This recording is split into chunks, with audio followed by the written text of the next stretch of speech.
Good morning. This is Kirk, and I'm with Scott today. How you doing, Scott? I'm doing well. Good. Nothing like an adventure with just the two of us, right? Yeah, I'm afraid so. CW can't make it today, and he's left the microphone with us, so we will. And he asked us to continue on with the Exodus story that we began last week. And I was going to give just a slight review of what we did and kind of give you a little overview of what we'd like to cover today if we have enough time. What we did, Scott, as you know, last week is we were talking about the Exodus story, and we covered the first 1 through 9 plagues.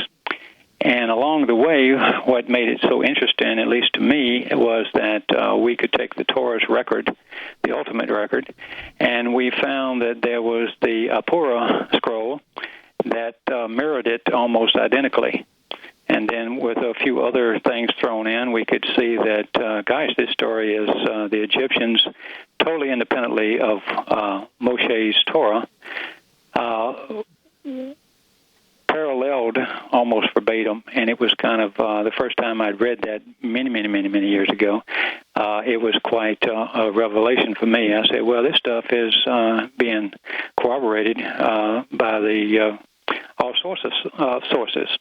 And today we'll get a little bit further along that way because we'll be able to incorporate the El-Ardish stone, which we'll cover in detail, some of the papyruses, and if we get to it, we'll cover a great many of the other historians who have dug up stuff over the last 100-something years that have, once again, proven, at least to me, have proven that the Torah story is extraordinarily accurate. So without further ado, I thought we'd move right into, we had left off through 1 through 9 and the plagues, and Yahweh sent all kind of horrible things are happening to the Egyptians and to the Hebrews that are there. They're plagues of bugs and fire out of the sky and hailstones and earthquakes and so forth. And then we're down to the last plague, which is quite interesting. Now, a lot of my research, let me throw in one little thing before I talk too much.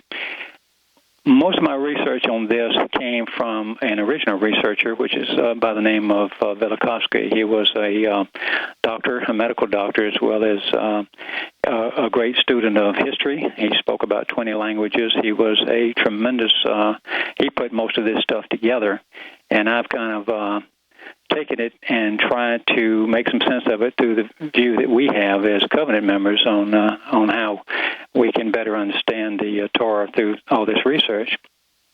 He was an atheist, however, and he didn't, and more in the mold of a scientist, where he wanted all the answers to be very concrete. And that's a little hang-up he has. I don't put God in a box. So what we'll be reading is just a record, and then we'll talk about all those different questions that arise. Now, on the problem, and the reason I brought Velikovsky up, and most importantly, is because he had a problem with the 10th plague. For him, he goes to Exodus 4:22 and 23 and 4:43:20 as a study on the word of chosen people, and also on the word firstborn. There's two words. There's Bachar, or Bahar, depending on how you pronounce the chet, and there's also Bakar.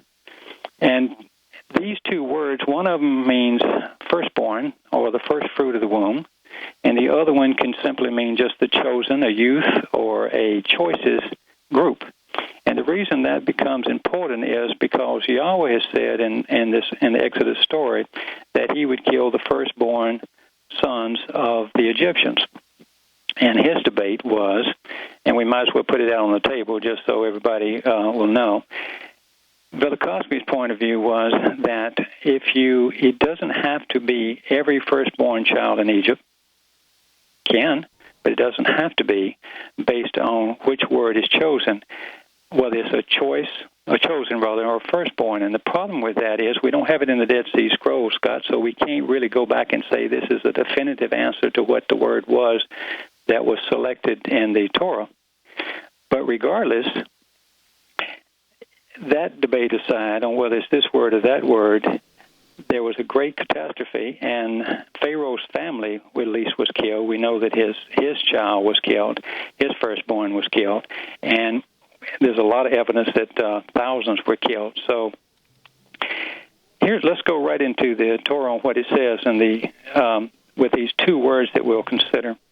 At midnight, Yahweh smote all the firstborn and all the select of Egypt, or it could say Yahweh smote all the strength of Egypt, or it could say that Yahweh smote the chosen of Egypt. And therein lies the rub. But regardless of what it is, I don't have a bone to pick on this in this regard, that Yahweh could choose to kill off a group of them. He could choose to kill every male firstborn. He could also use a combination of an earthquake that destroyed a lot of these people, as well as he could use a malach, a messenger, what we call an angel, a Evangelion, a messenger who came and destroyed those. My question to you, Scott, is most of the time I think of angels in this sense, or malach in this sense, as spiritual messengers, and I think of them more in this regard of the Exodus, that they were there to protect the chosen, the children, the Israelites, and they don't necessarily have to, but they could be the ones responsible for killing the firstborn children. Do you have any thoughts on that?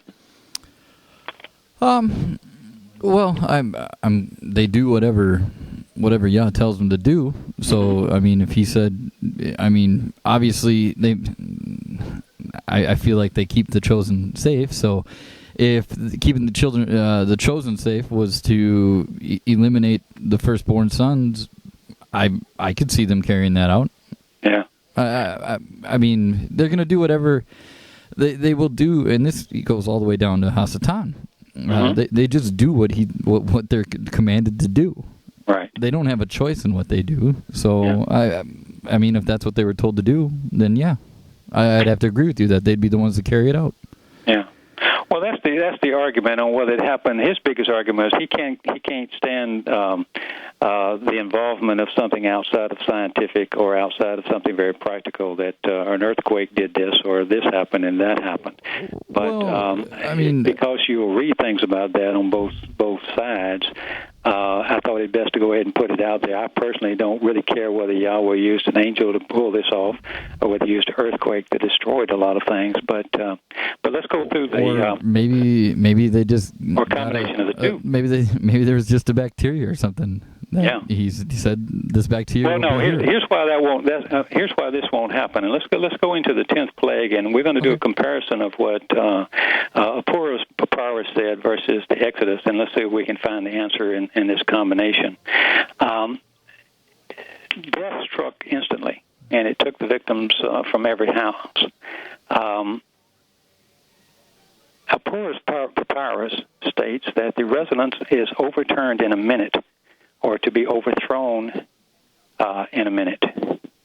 Now, that's probably only a good fit for something like an earthquake, because if you're using a quick moment of time, it couldn't be a plague. It would have to be either an angel or it would have to be an earthquake that kills a vast majority of people, and that would kill off most of the firstborn, perhaps.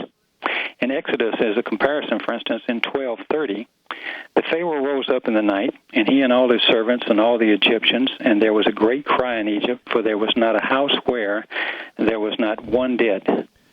Now, the word he used is when it comes to smote, in the next line, which is, we're going to go back to 12:29, and it says, and it came to pass that at midnight Yah smote all the firstborn in the land of Egypt, from the firstborn of Pharaoh that sat on the throne unto the firstborn of the captive that were in a dungeon. And the word he used was nagaf for smote, which is a violent shock or a violent blow.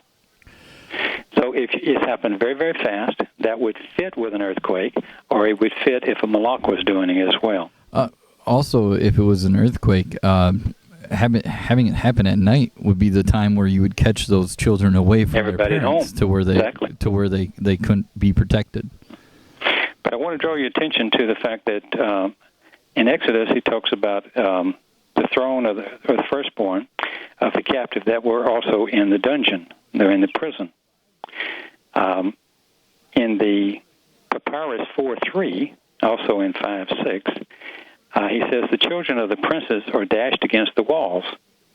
And then he says the children of the princes are dashed out into the street. Well, that's a violent thing against the wall. That would be an earthquake. And then he goes on to say in Papyrus 6:3, and we're still talking about Apura here, he says the prison is ruined. Now, what's fabulous, regardless of what we can figure out how it all happens, is that it's amazing to me that Apura is recording exactly the same events that the Exodus is, down to the finest little detail. So the prisons are ruined, and the people in the prisons are dying. It doesn't have to be, in other words, it just doesn't have to be either or proposition, because Yahweh can do what he wants. And then in Exodus 12:30 we move to, and it says, at the end there was a great crying in Egypt. And then Papyrus 3:14 it says, it is a groaning that is throughout the land, mingled throughout all of Egypt. Wow. So everywhere we find the Exodus story, it goes on and on. It is parallel with Apura. Now, let's go on a little bit further, and forgive me for having to read some of this because I need to quote all these things so y'all can think about it. But y'all warned them earlier in Exodus 12:12, this night against all the gods of Egypt I will execute judgment. I am Yahweh. Artapanus, which is no longer extant, was quoted from some unknown source, and he quoted, which is also quoted by Eusebius, who said that all the temples fell. So Yah has put quite a havoc on everything that resembles any god of Europe is destroyed, and we talked a little bit about that last week. And from what it's worth, Ginsburg, who wrote the Legends of the Ancient Legends, volumes and volumes, he was another historian. He said as many as 9/10 of the inhabitants were perished as far as his records could figure out. So I think the lesson is that Yahweh destroyed this civilization. We're going to find that he destroyed most of the crops, as we did last week, and also he destroyed their homes and the institutions, the military, economic, government, religious institutions, and he did it very, very quickly. He has to do it rather quickly. This thing has to happen very quickly because, as you know, we're approaching Passover, and Passover is the first of a new year. Not only does they have to get out to the desert to fulfill Passover or to celebrate Passover, they are both there and all the way till we get to Mount Horeb. But God's put himself on a timeline for 400 years that they would be in Egypt, and they have to move out. And we'll find some other reasons why they're going to need to get out in a hurry as well. So he destroyed everything rather quickly, and he took away their children, and he took away their future, and of course Yahweh took away the slave labor force, which rendered them without much of a chance to rebuild, certainly not in any quick period of time. And then Apura, let's go back to Apura here for a minute for some more parallels, just to prove Yahweh's story. Apura 6:7 and 7:5-6. He said, men, just to give you the description, he said, men ventured to rebel against Urasus. Urasus, by the way, is Pharaoh's, or the emblem of the royal house, which is Pharaoh's house, and that the magical spells connected with the serpent are divulged, that gold and jewels, are fastened to the neck of the female slaves. Now, I thought, gosh, that's an odd thing to say till you think about it just a minute. We've got, obviously they were rebelling because, or questioning their Pharaoh. That's what Apura was all about. You've also got a mention of the serpents, which was divulged, a magical spell that Apura is writing about, which tells you about the Moshe. I would connect that to the Moshe story. And then this odd little thing at the very end of this section where he says that gold and jewel are fashioned to the neck of the female slaves. Go to Exodus 11:2 and you find out, and he says, God says to, or Moshe says on behalf of God, and let every man borrow of his neighbor and every woman of her neighbor jewels and silver and gold. And then in 12:33, Exodus, and the Egyptians were urgent upon the people that they might send them out in haste, for they said, we be all dead men. They obviously were trying to get rid of, after all the plagues they've been going through, they obviously wanted to get these people going, and they gave them anything they wanted and gave them quite a lot of wealth. So that parallels, again, the same story as defined in Exodus. Now, when the slaves leave, there's about 600,000 men and women and children, and a large number, by the way, of Egyptians, too, which people forget. And then, unfortunately, the Pharaoh soon follows. The papyrus that Epur wrote in 712 records only that the Pharaoh was lost under very unusual circumstances, and he says that has never happened before, that the Pharaoh went and never came back. So now we have a royal house, no army, no temples, all the buildings are ruined. The slaves are gone. We've got dead bodies in the streets and diseases everywhere, and everyone is looting. Epur records that the years of noise from a continuing violent contractions, that the roads are impassable and there's anarchy. Well, I live in California, so earthquakes have aftershocks, and that went on for quite a long time. So he's recorded that as well. Some observations that I also had that I'd like to toss in, if I may. The above story, to me, proves that the Exodus story was recorded correctly. There are more sources that can confirm this history. And in the Hermitage in Leningrad, there's another papyrus, which is numbered for those who want to go do the homework. There's 116b, recto, and recto just means it's the papyrus of what is written on the front page of the papyrus. Verso would be on the back page of the papyrus. And it cites the collapse of Egypt and an invasion of a nomad kings. And then I asked the question, well, who are they? And they were called the Egyptian king shepherds. The Egyptians had a name for that. It was called Amu, or Amu. And that's the name for the Amalekites, also known as Hyksos. And they seem to have four, I can't get a number on this, no matter what I do, they either had 4 or 6 kings. But we do know that Apo the first and Apo the second was the first and the last one, and they're also called Agag. Now, don't let all these names throw you. It'll all make sense in a minute. Agag, the first and second. And they reigned, or they destroyed. Well, they did reign, but they also continued to destroy Egypt, or at least what was left of Egypt. And their names were found on this trough that was being used by a Bedouin tribe to water their cattle. And in about 1890, and the archaeologist that found it, he saw this black granite with hieroglyphics on it. And after he studied it, he found that it had Poppy the first, or Poppy the first and second, whose names were inscribed there upon it. And he also found it was found at the border. This is significant, He found at the border of Egypt and Israel. And in a minute, I'll tell you why that's kind of important as well, of the location that it was found. And the stone that he found, or this big trough, is called the al-Ardish stone. And what's significant about that is that it even records for our friend Dr. Jeff, it records that on there it has some Hebrew alphabet on it. One of them is the Pei and the other is the Gimel. So this is a very, very, very old stone, and is found at al-Ardish, which will be a significant player in the story of the Amalekites. But we're still in the 10th plague. But I want to switch just for a minute. I'll come back to al-Ardish in just a second. But we want to go to that papyrus 1116. This record, it is claimed to have been written as a prophecy, but whether it is or not, I don't know. I couldn't tell you. But what it is, it's recorded as such, and it says on that papyrus, which was also found at the same time that they found the al-Ardish stone, the prophecy goes on to say that Egypt was totally destroyed. It had darkened skies where the sun veiled by the clouds, which is the same description that the Torah has. Bedouins invaded the land. Foes in the east and the Asiatic descended into Egypt. And the land is upside down, and none there is to weep for all the dead, because there's so much dead. A thick veil of clouds over the desert is mentioned repeatedly throughout the Torah about this situation that's going on during the Exodus.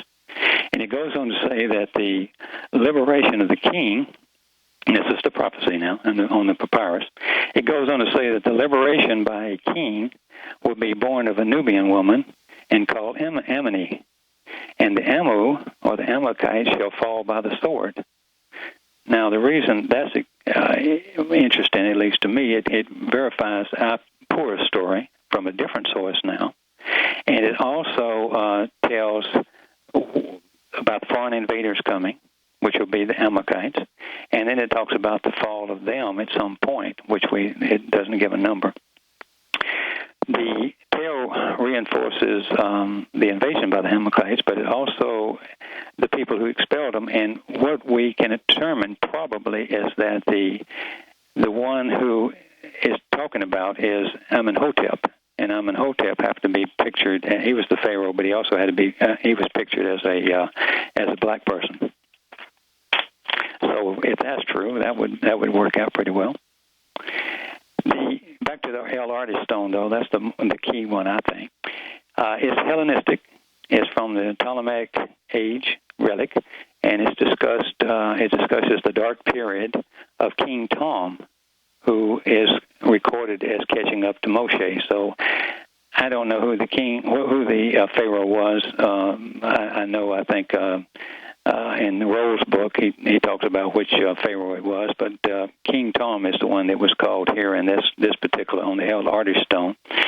And it says that the land was in great affliction.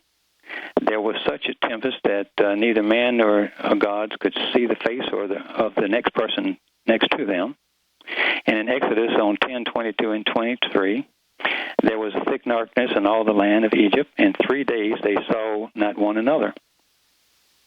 Once again, we have another source saying exactly the same thing that Exodus is saying. We have at this location where the Pharaoh found them, it was actually called, and on this stone, it was actually called, it says, His Majesty Pharaoh finds them on a place called Phi-Karoti. That's Kharoti. In Exodus in 14:9, you've got the Egyptians pursue them. It's talking about Moses and the Hebrews. The Egyptians pursue them and overtook them encamping by the sea by Phi-Ha-Haroeth. The only difference in the words is the definite article of the hay put in there. So I think that's pretty close. I think that'd be close enough for me that they're talking about exactly the same place where they're found. In addition to that, speaking of the al-Ardi monument or the al-Ardi stone, it also has the names written on it of the Amalekite pharaohs, which are first one and the last one at least, of Apopi the first and Apopi the second. So far, I think is pretty obvious that you can trust the Torah if you had any doubts before. But to me, it was rather amazing that so many of these things repeat and repeat and repeat and are so precise. A lot of the same information from multiple sources. Yeah, that's what I'm hearing, and that makes it so. Yeah, I'm with you. I'm not a radio person,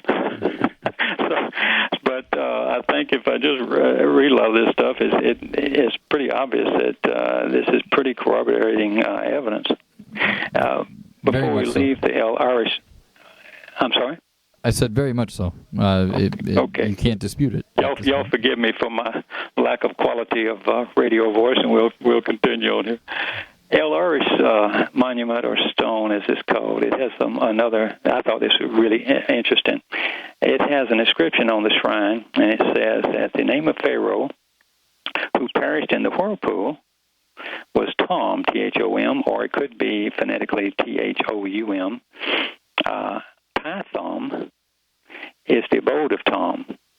And the name of one of the two cities that were built by the Israeli slaves for the Pharaoh of oppression, as they called him, was called Pithon, or Python, or Pi-Tom, depending on where you put the emphasis on the syllable. The other was Ramses, the city of Ramses. And then we went to, in Manetho, he was a Greek historian, Now, his work is not extant, but we'll talk about him in a minute. But it is recorded in Josephus and a lot of other places verbatim. But this Manethos, the Pharaoh in whose days the blast of the heavenly displeasure, it says, that fell on Egypt preceded the invasion of the Hyksos, is called Ptolemaios or Theamos. So we have a lot of similar names, and unfortunately, they don't all quite spell the same way in different things. But I think you can draw the conclusions pretty good. But the thing that's also interesting, it also talks about the Pharaoh being swept up in the whirlpool, and it also gives us a view of the Hyksos. Now remember, this Manethos is Greek, so he's writing the word for Amu or Amalekite. He's using a Greek word, which is where we get the word Hyksos. Let me ask you a question. We know that Yah can see the future, and he reports back in town what he saw in the future, right? So he knows what's happening. Yep. And in that regard, he would know in any geographic area, he would know what conditions will take place and what's going to be destroyed and so forth. If this is an earthquake and all these things happen, and I believe they were, just like God didn't send a flood to Noah, did he? There was a meteorite that hit below Saudi Arabia, the Merkel crater, right? God intervened to protect the people, and certain people he don't protect. God knew these things were happening, so I think it's reasonable to expect that for the scientific mind, it's not to understand that Yahweh already knew what was going to happen. He knew he was going to protect them. He gave them a timeline. He was going to put them in Egypt for 400 years, and then they would come out. And he knew these events were going to happen because he could go into the future, and he's light. He can go into the future. There's no time where he is. He's out of the dimension of time, so he can see what's going to happen and know what's going to happen. The thing that is so fascinating to me is twofold. He knows. Prophecy tells us what's going to happen, and he knows because he knows what is going to happen. He always seems to. The Hebrews always know ahead of time. These things were happening. I think I know the answer for that. Yeah? Well, don't you warn the people you know? Yeah, of course you do. So the other people, you're not going to warn them because he doesn't know them. He doesn't know them, and he doesn't care. Plus, these are the people that were hurting his people. Yeah. So they enslaved them brutal. So he's not going to warn them. No. Yeah. And he couldn't. So these events would have happened if Yahweh had not intervened. They would have had an earthquake. All those things would have happened. But because he knew it, that was the time, and he had prophesied that's the time. It's just those are rather fun. I don't know. Maybe I'm overthinking this or something, but I think, wow, those are just wow factors for me. You know. Yeah, all of it's a wow factor. I mean, honestly, everything that you've said so far is kind of has that wow factor to it. Well, I wish I was more articulate, but it's just digging up the research for no other reason than just so that you have a clear understanding in your mind. Boy, these things really happen. I don't have to rely on this source completely. I can go here and find this. They've already mentioned the word Amalekites about 3 or 4 or 5 times. These are Bedouin people from Saudi Arabia, and we'll get to that in a minute as well. But I'll pass on that just a minute. The fun part is that Yahweh knew it ahead of time. He took care of his children like he promised he was going to do. He took them out of Egypt like he promised he would do in 400 years. And all these things happened, and the story is recorded everywhere. Let me throw one other question in there. I will ask this. We just really did the first one. I was going to ask you or put out there that if Moshe hadn't arrived in time, would these events still have happened? Well, earthquakes still happened. It happened to the Greeks. It's recorded by the Greeks. It's recorded by the Minoan civilization. It's recorded. All these were big cataclysmic events.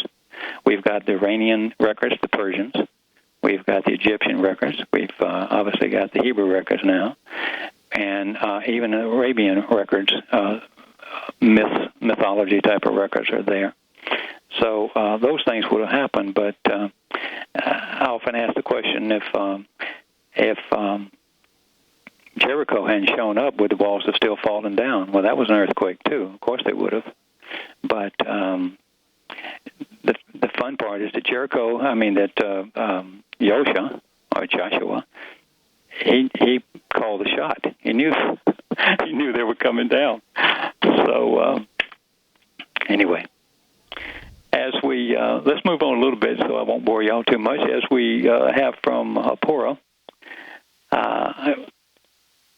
about the Pharaoh, all he really tells us is a little small section about Porah, which I think I read last week, where he discusses that Pharaoh went away and never came back. And they didn't know what happened, and that was also written up by Josephus as well. But here's some sources from the Josephus, and Josephus is quoting Manethos. Manethos was a Greek historian, and his work is not extant. He was obviously before Josephus, and Josephus, of course, was a Jewish historian during the Roman period.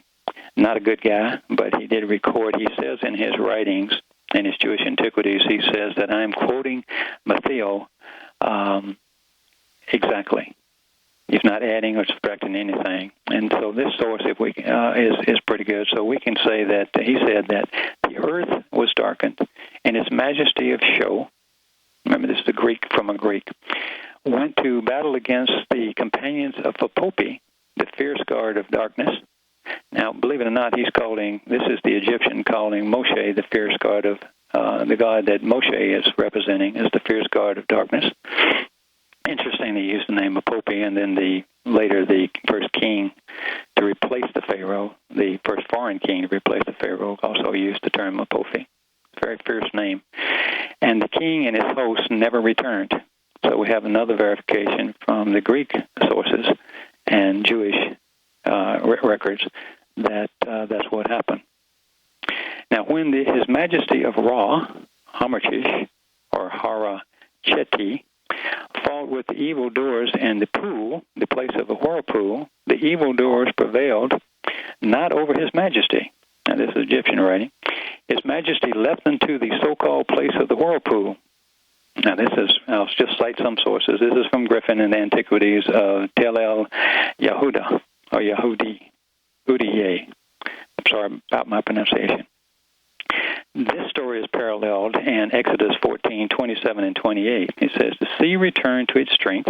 This is Yahowah talking. And the Egyptians fled against it. And Yahowah overthrew, or Moshe talking, recording, and Yahowah overthrew the Egyptians in the midst of the sea. And the waters returned and covered the chariots and the horsemen, and all the host of Pharaoh that came into the sea after them.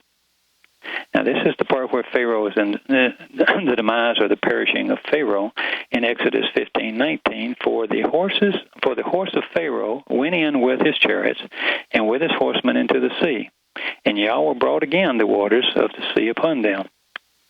That's exactly what they just said up in all these other things. I don't think he really jumped. I don't know about you, Scott, but I don't think he jumped in there. I think probably the wind was so strong. If it was a hurricane type of thing or tornado, he got swept up into it just like his troops were. They couldn't get out, and he was because they describe it. All these people describe it as a whirlwind, a whirlpool. So I think he just got caught up in that circular air and was thrown into the sea with them when the water came back. Is that a fair analysis? Yeah, that seems to be fair.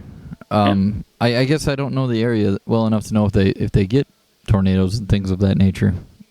Well, they did in that type of situation. Well, let me put it this way: it's described as one tremendous amount of water. You would have to have a tremendous wind to blow it dry enough that they could walk through the Gulf of Aqaba. And it would have to be in such a circular type of thing. I'm just talking off the top of my head. I'm not an expert on this, but it seems to be that you would have to, even Velikovsky, that was his rationale behind it as well, because he's looking for the practical side, not Yahowah's intervention.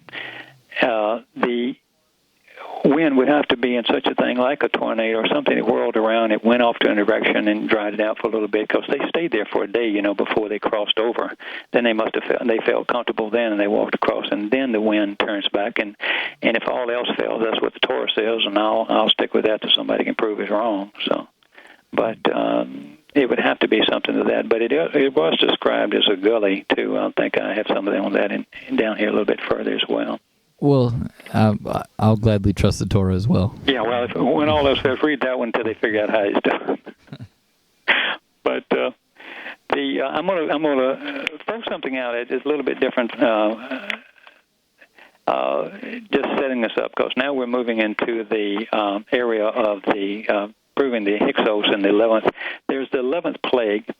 And of course, obviously, the 11th plague is this invasion that happens. The Hebrews have moved away. They have crossed over the Gulf of Aqaba. We have the Pharaoh's army wiped out, and now we have a void left, and we have people on the move, which will, if we get a chance later, we'll cover a lot of that detail as well.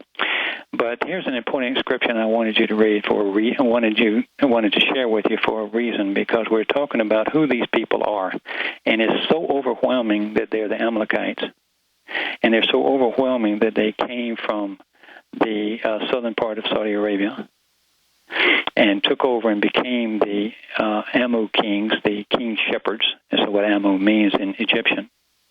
That is just blows me away. Now, we're going to fast forward in history for just a second because we're going to read an inscription of Queen Hatshepsut, which is hard to say. And she came to power about 2 or 3 generations after the expulsion of the Hyksos, and that was long after the Hebrews had gone. And here's what she writes. This is kind of curious to me.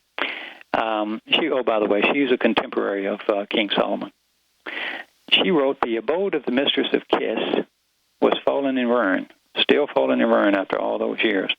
The earth had swallowed her beautiful sanctuary, and the children played over her temple. I cleared it, and I built it anew. I restored that which is in ruins, and I completed that which was left unfinished.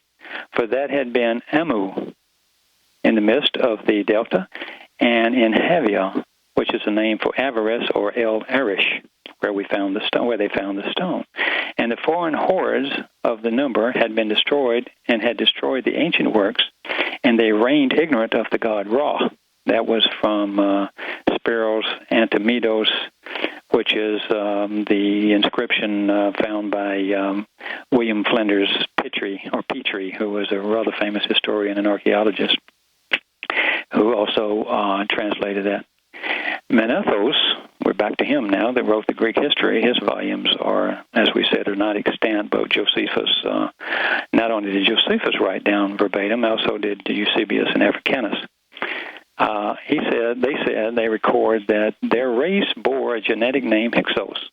We're only going through this because we're trying to figure out who these people are, because it's going to play a big role in the next 400 years of history of the Hebrews. The Hyksos or Hyksos, which means king shepherds, from Hyk in the sacred language denotes king, and Sos in the common dialect means shepherd. Forgive me. The combined words are Hyksos by Manethos or Manetho. It also can be, according to Josephus, the rulers. He also translated as the rulers of a foreign country. Now, the reason that's important is I'm not, like a lot of people, I didn't read a lot of Egyptian history until I got kind of interested in it. They don't have any record of any of this in modern Egyptian history. There is no dark period, and this went on for 400 years. And there is no Hyksos kings, and the Exodus doesn't happen to about the 12th century BCE. Now, if it happened in the 12th century BCE, by the time they got to what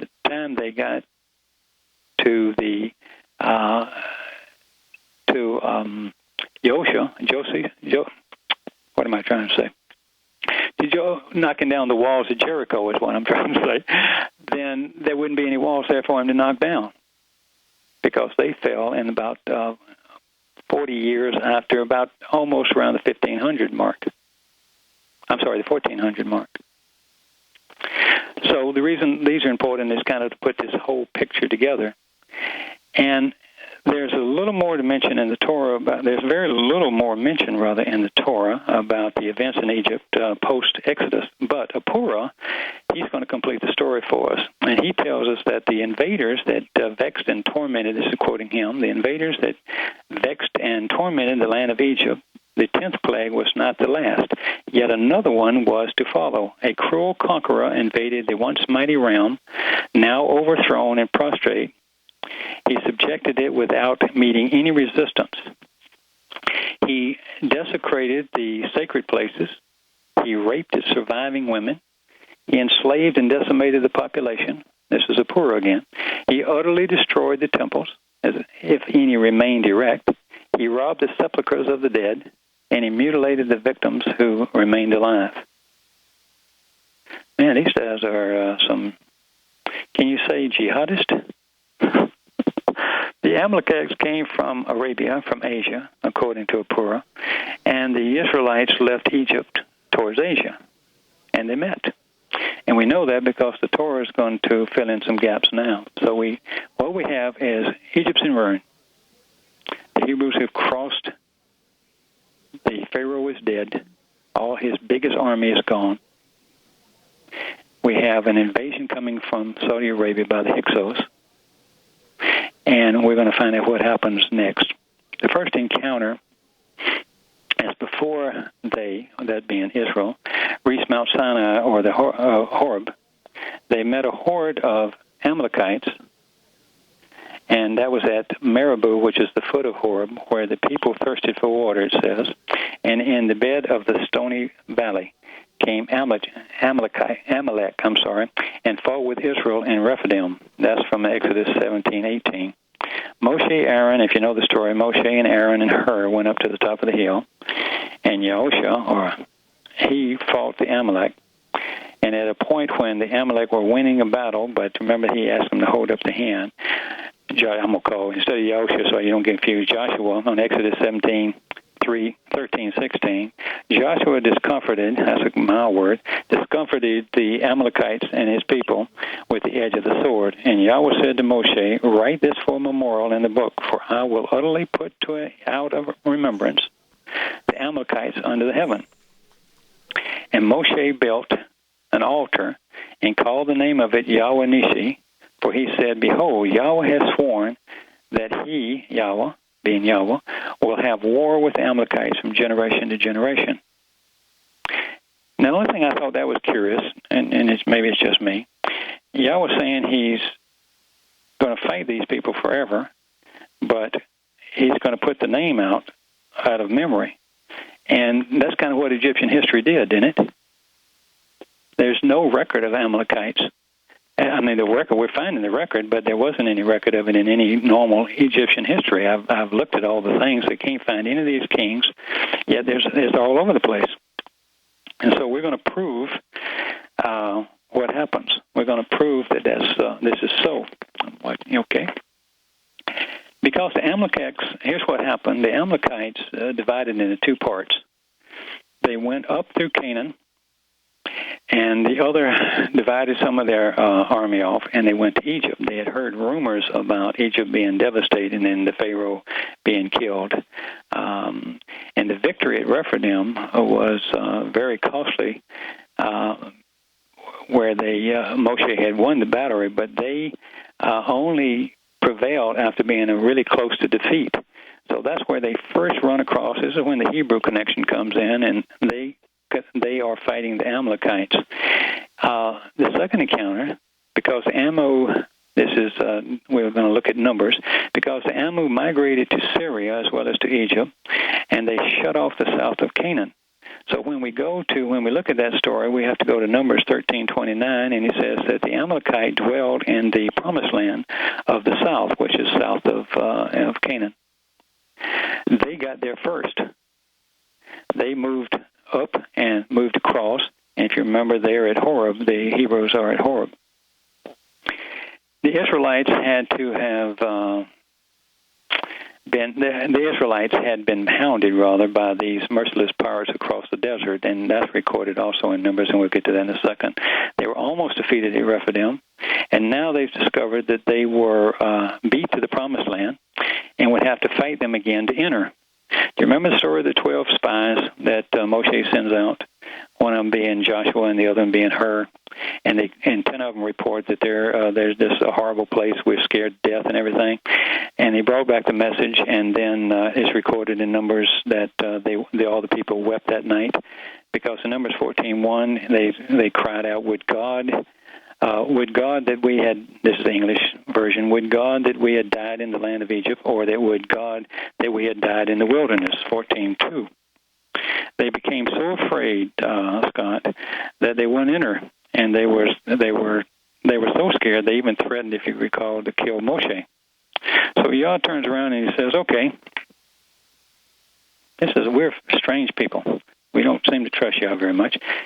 Yahweh says, surely they shall not see the land which I swear unto their fathers, and therefore they spend 40 years in the wilderness. I have a question coming up in a minute, so to see what you think. In Numbers 14:42, 45, Moshe said they had decided they would turn around and, okay, well, if you're going to do that, then we're going to go up and fight them. But it says too late. Moshe said to them, don't go up. Yah's not with you. He's not among you. The Amalekites, once again, Amalekites, and the Canaanites are before you, and you will fall by the sword. And they went anyway and fought, and they were killed in huge numbers. Now, here's a question. If they had followed Yah's advice, they would have prevailed the first time, right? Yes. He wasn't going to send them in there and not protect them. That doesn't mean some people ain't going to get killed. That people get killed all the time in these battles. God said He can save a remnant. He's not going to wipe them all out, but people do die. Let's fast forward for just a second, just to keep our perspective right. When the Magog War takes place, and they invade Israel, he saves Israel, but a lot of people are going to die, right? Yes. Yeah. So I mean, he's not changing the plan in there. A lot of people would have died when they fought the Amalekites in there, but that was what he asked them to do, is fight to get their land back. And to be fair, everybody that's in the covenant will be gone by then, right? Yeah. So yeah, but I mean, if you have to live through tribulation, you have to deal with tribulation, and some people will die, and some will fight and they will die, and some people will die regardless. So I mean, some of them probably died crossing the desert. The Amalekites chased them behind them, and Yahweh talks about that later too. He talks about the Amalekites. Remember what he says to them. Remember what the Amalekites did to you out in the desert when you were crossing it. They just they found the old and the weak. Remember, you got 600,000 men, probably another 1,000,000 women and children, and you've got also a big horde of Egyptians that came with them too. And the Amalekites are running all over the desert because they've been encountered all the same horrible stuff going on that they experienced, that the Egyptians were experiencing in Egypt. So they've left trying to find some place where they can live. So. Well, and to be fair, I mean, like you're saying, just because he knows you and he cares about you, it doesn't mean you're not going to get sick. It doesn't mean you're not going to have pain in your life. I know I'm going to die. Well, yeah. Well, your body will. Yeah, my body's going to wear out. My soul is the thing that I'm worried about, and that soul is the thing that Yahweh is always worried about as well. And that's the thing that He said that that will last forever. Yeah. And he said up to the end times, basically, they're going to be fighting the Amalekite, whether that's an Amalekite as a metaphor for an attitude of people, vicious people, or whether it's the Amalekite descendants, who can say? But what a horrible chain of events, I thought, because of what happened, because they didn't go take it when they had an opportunity, when Yah was with them.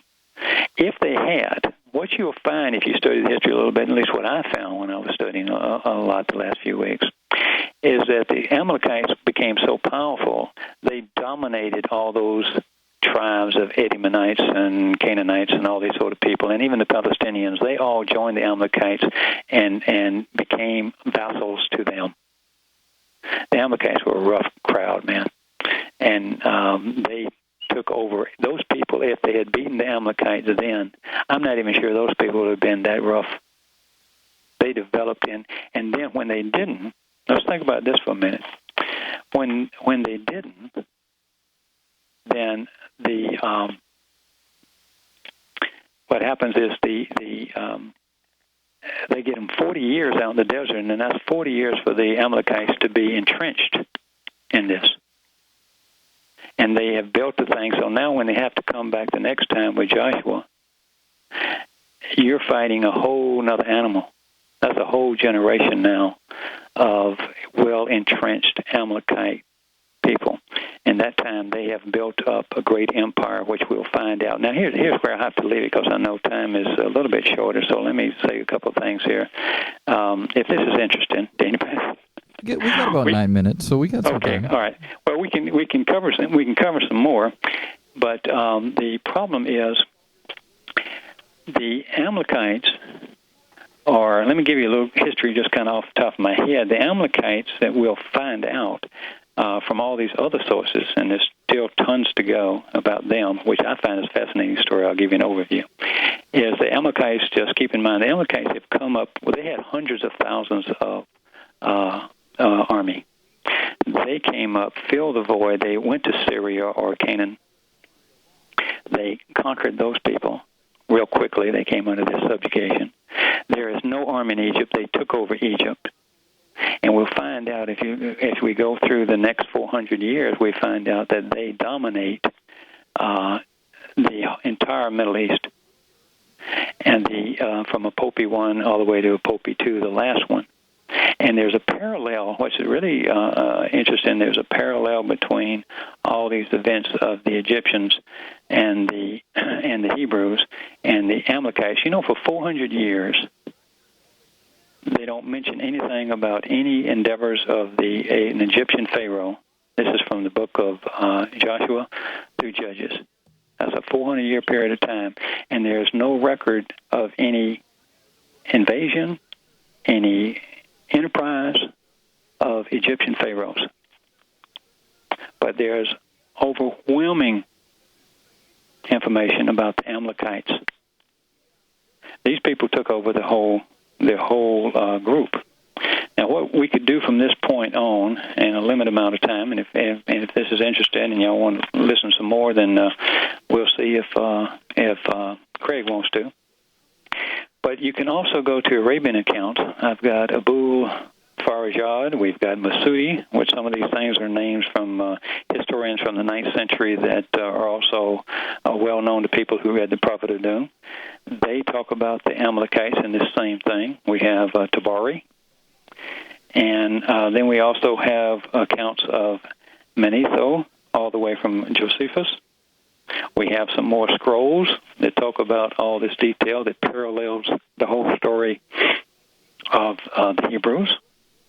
We found out that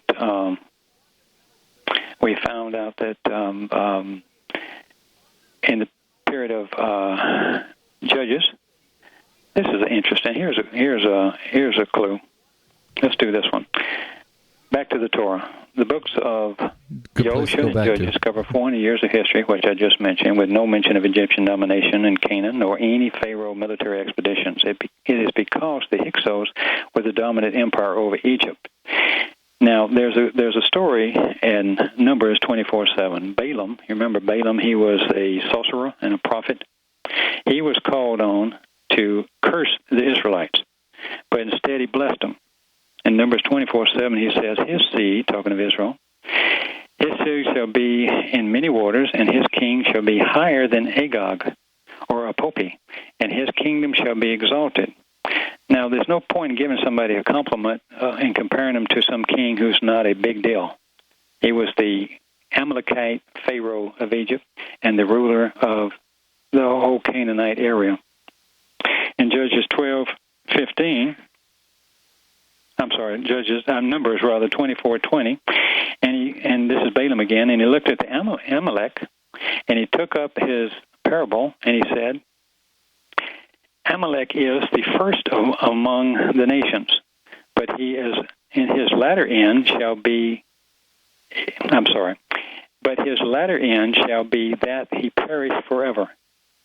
Now, if you are the first among nations, then that would be really in high cut. And he's the first among the nations. That would include Egypt. That would include all of Arabia. It would also include all of the Canaanites, all of Canaan, and Syria, all the way up to the Assyrians. In Judges 12:15, Parathon is the land of Ephraim and the mount of the Amalekites. The Amalekites supported the Canaanites, and the Midianites actually controlled the Amalekites, or controlled by, rather, the Amalekites. So anywhere we go, and there was just volumes and volumes and volumes of it, you will find that this story that is told is paralleled by all these different accounts as well. So I know we must be running pretty close on time, so I'm scared to jump into something else yet because it'll be kind of disjointed, and it's bad enough. We're right around 3 minutes, so got about 3 minutes. Condense it into 3 minutes. Otherwise, we can. Well, I can. Let me wrap something up. Okay. There's a couple of parallel stories in here. We've got the Amalekites, and the reason it's important to know about the Amalekites is because it parallels a story that goes from Moshe all the way through to Jeroboam. And what they're fighting is Amalekites. He always said they're going to fight this forever. They're going to fight these people on and on and on, generation after generation after generation. Two things that help put all this together. One is if you have a couple of dates and you know who this king is on this side, in this case Solomon, and we know who is the queen or the female pharaoh in Egypt, then we have a timeline. If we know who Jeroboam actually was in Egypt, he left before Solomon died, and he comes back and runs the northern tribes of Israel. He becomes the king of northern tribes of Israel. We know that he was in Egypt when Amenhotep was there. In fact, he married his daughter, and he became a vassal or a puppet king for the Egyptian pharaoh. We have two giant cultures that grow. When the Amalekites end, and we know who killed them, because the Torah is going to tell us. It's going to tell us that Saul, believe it or not, is the one that wipes out El-Ardish, which is the big military base that the Amalekites used in order to control both empires, both the one in Canaan and the ones in Egypt. When Saul goes there to destroy them at the border of Israel and Egypt and destroys them, that pretty much is almost the final blow to the Amalekites. Then in turn, Samuel gets mad at him because he let the king off. He let Pope II leave. Samuel goes down and takes care of him. And then it's kind of a mop-up job for David or Dode and Joab. And then you can trace all of that if you read all through that thing. And that was a little tedious, but you can put it all together, and all of a sudden you wind up with a parallel history there again from that point all the way through on who they fight, what this means. And this is all your history put together. We have a time, and then you can reestablish a timeline of Egypt so it's not so confusing. And you can, from there, you can project the whole thing back. It's a fascinating little story, at least it was to me. And hopefully some other folks might want to hear it as well. But I do. I thought... I know I definitely do. Do you? Well, we'll have to talk to him and see if he'll put up with me a little while and let me share that with it. But there was two things that we started out to do. We already did 1 through 9. The 10th plague, no matter which way you want to look at it, it happened. It's recorded everywhere. Yahweh was telling the truth. You can count on it. The 11th plague that Aporo talked about, that is not theoretically is not right there in the Torah until you get further along when it's the story of the Amalekite nations, the Ammons, who took it over and what that means to Israel. And then the Egyptian story towards the end.